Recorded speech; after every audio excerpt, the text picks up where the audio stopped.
From a big picture perspective, ultimately what we want is a more streamlined, data-driven, transparent, and scalable process. This means utilities updating hosting capacity maps as close to real time as possible. There being some standardization around data requirements, around the actual processes the utilities are undertaking to collect this data, so everyone is kind of on the same level playing field, as well as more creative and optimized cost allocation methodologies. And that really lends itself to there being much closer alignment between distribution system planning and interconnection itself. Similar to what's happening right now in Massachusetts. They're starting to do what's called the long-term system planning process, LTSPP, where utilities are being asked to look ahead at where DER adoption is likely to occur and plan distribution investments proactively rather than waiting for individual interconnection requests to trigger upgrades. The idea is to make those investments in a more intentional way, using a mix of traditional utility planning and cost allocation approaches, so interconnection becomes more predictable and less reactive over time.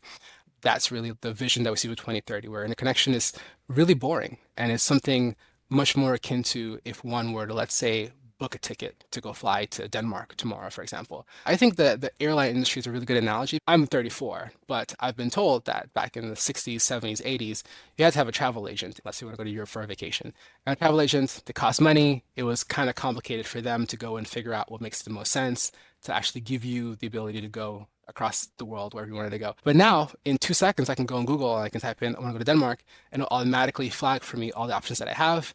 I make a decision based on the money that I have, based on when I want to get there, and I choose my path to move forward. The ideal world for interconnection will be that kind of a process where everyone has all data in front of them. They understand what decisions they need to make and what concessions they need to make for them to have an optimal outcome, and they can make that outcome. We're seeing a lot of really amazing innovations in the software space. We have software companies that are developing almost real-time sort of telemetry and hosting capacity maps that people can look at and see exactly where there's capacity on the grid and make decisions based and predicated upon that.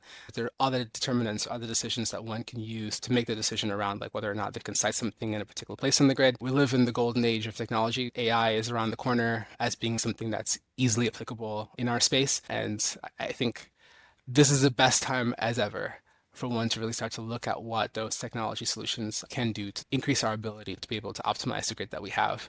And to that end, one of the more like sexy solutions that everyone kind of talks about in the interconnection space is the idea of flexible interconnection, the idea of being able to leverage and squeeze out the juice that the grid has as is without requiring additional infrastructure upgrades, and the ability for technologies like DERMS, for example, to be leveraged to use that has been absolutely amazing and fascinating. There's pilots being ran by National Grid. There's a big pilot being ran by ComEd, for example, to leverage these capabilities. It really is enticing for me as someone in the space just to think about where it's going to be in the next 10, 15 years. We're lucky in the US in some way because we do have the example of what's been done in Europe. England has been going down this road of flexible interconnection for more than a decade now, and they're running up with some limits around that, and they're trying to come up with creative solutions for how they mitigate those limits and issues they're having.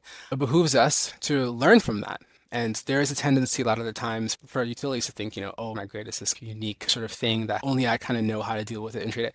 But really, there's so many lessons learned from all over the world and from different states that can be adopted. And it behooves us to really keep looking at that and figuring out how can we continue to sort of iterate on the edges to refine and make our processes better.